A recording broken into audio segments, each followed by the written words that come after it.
Dans cette vidéo, nous abordons les principes de prise en charge des disjonctions scapholinaires du carpe. La présentation a été réalisée par le Dr Bassis Crabé, sous la direction du Dr Pincin. Concernant l'incidence des disjonctions scapholinaires, elle représente entre 90 et 95% des entorses du carpe.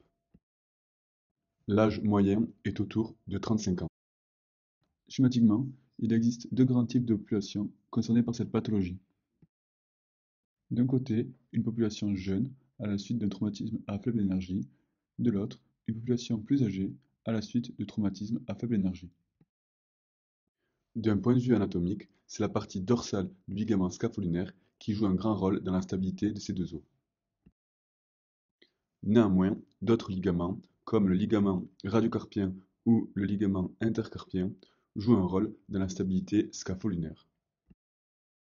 Nouvellement, nous avons découvert le rôle du septum entre la capsule et le ligament scapholinaire dans la stabilité des deux os. Pour rappel, la première rangée des os du carpe est prise en étau entre la seconde rangée et les deux os de l'avant-bras. Cette première rangée ne reçoit que des contraintes indirectes car aucun tendon ne s'insère directement sur elle. De ce fait, les contraintes passant par le capitatum vont avoir tendance à éloigner le scaphoïde de l'unatum. D'autre part, lorsque le poignet est en inclinaison radiale ou en flexion, des contraintes passant par le trapèze et le trapézoïde vont avoir tendance à entraîner une bascule en flexion de toute la première rangée des os du carpe. A contrario, les mouvements d'extension et d'inclinaison unaire vont entraîner des contraintes passant par l'amatum, entraînant une mise en extension de la première rangée des os du carpe. Il est désormais facile de comprendre que lors d'une disjonction scapholinaire, ces deux os vont avoir des mouvements indépendants.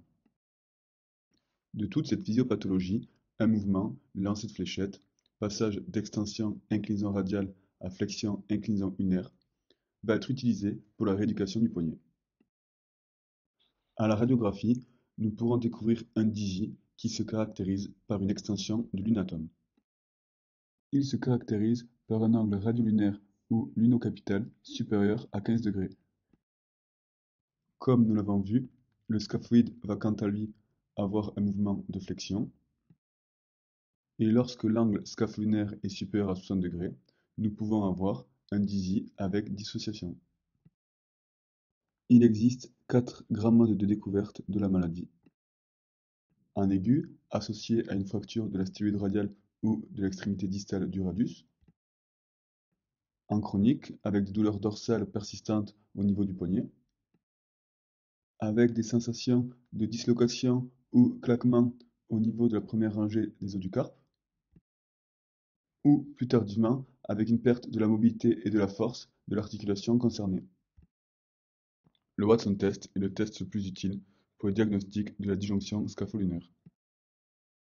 Plusieurs examens complémentaires peuvent être utiles pour le diagnostic de la disjonction scapholinaire. Premièrement, la radiographie simple, de face, de profil, mais aussi des incidences dynamiques peuvent être utiles pour le diagnostic de cette pathologie. Les imageries en couple, arthroscanner ou IRM peuvent être utiles pour le diagnostic de la pathologie. Enfin, l'arthroscopie va être doublement utile pour le diagnostic de la lésion, mais aussi pour la prise en charge thérapeutique de celle-ci. Pour en revenir à la radiographie, voici une radiographie du poignet normal avec des lignes de Gilula continues et régulières ne montrant aucune instabilité du poignet. Plusieurs signes radiographiques peuvent mettre en évidence une disjonction scapholinaire, comme le signe de téritoma qui correspond à un distasis de plus de 3 mm entre le scaphoïde et le lunatum. Pour l'anecdote, Terry Thomas est un acteur britannique avec les Dames du Bonheur, ce qui rappelle ce diastasis entre le scaphoïde et le lunatum. Un autre signe pouvant mis en évidence les disjonctions scapholinaires est le signe de l'anneau, correspondant à un parfait alignement du tubercule du scaphoïde sur les radios de face, du fait d'une bascule de ce dernier.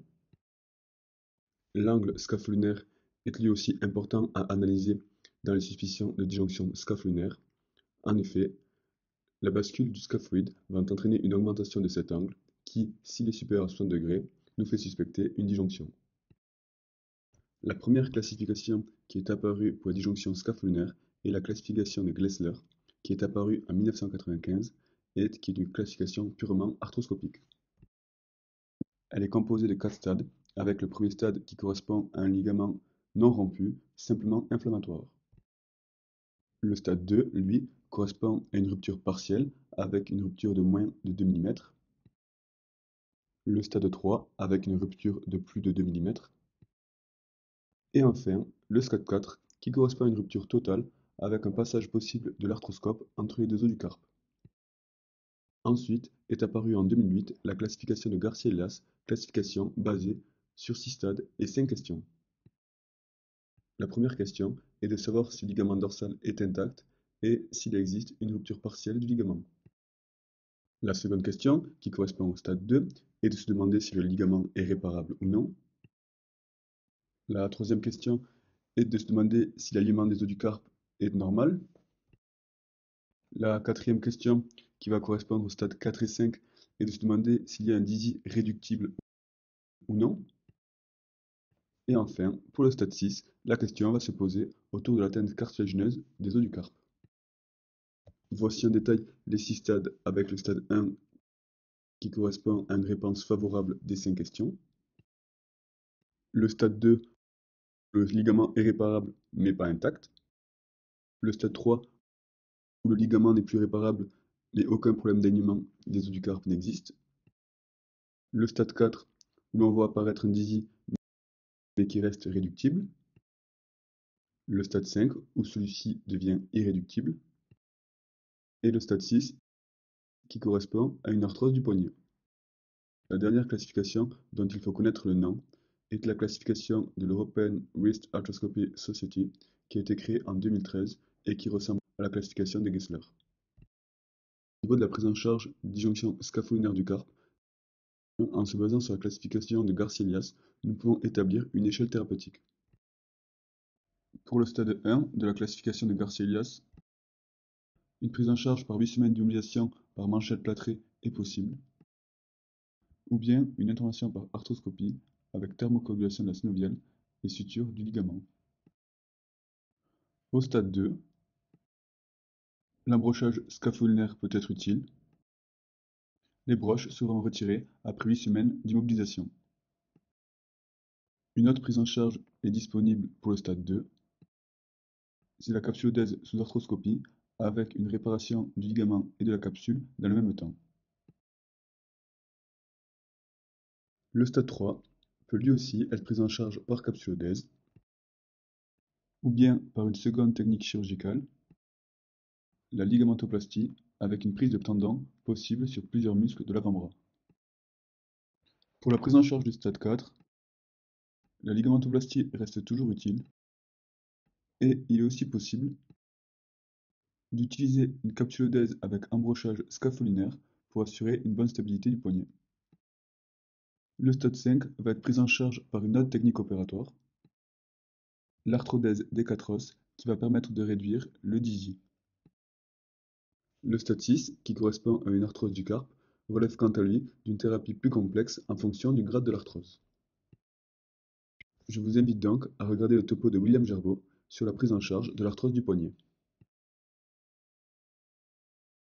Voici une série récapitulative des différents traitements en fonction des grades de la classification de Garcia-Elias.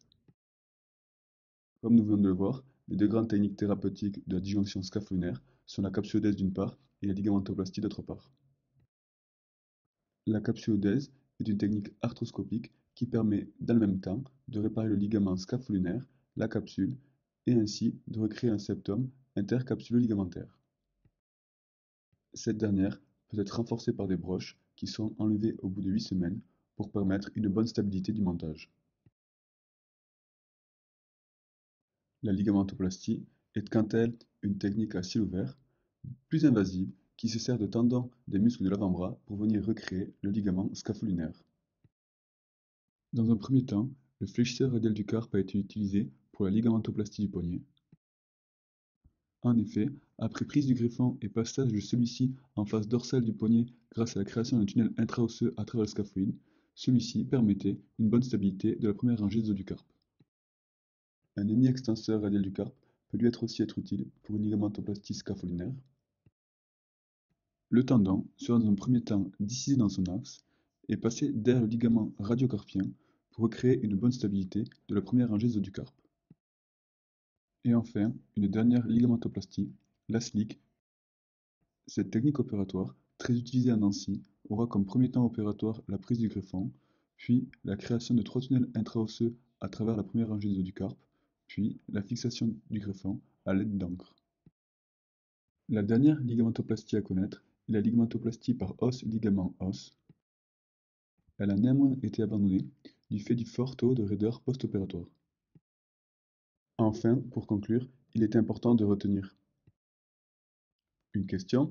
En effet, il faut toujours se demander si le poignet est stable ou instable avant de commencer la prise en charge thérapeutique, que 2 approches thérapeutiques sont possibles, l'arthroscopie d'une part et ligamentoplastie à ciel ouvert d'autre part, et enfin, que 3 imageries sont disponibles pour la prise en charge du patient, la radiographie, l'imagerie en couple avec l'arthroscanner et l'IRM, et enfin l'arthroscopie qui nous permettre le diagnostic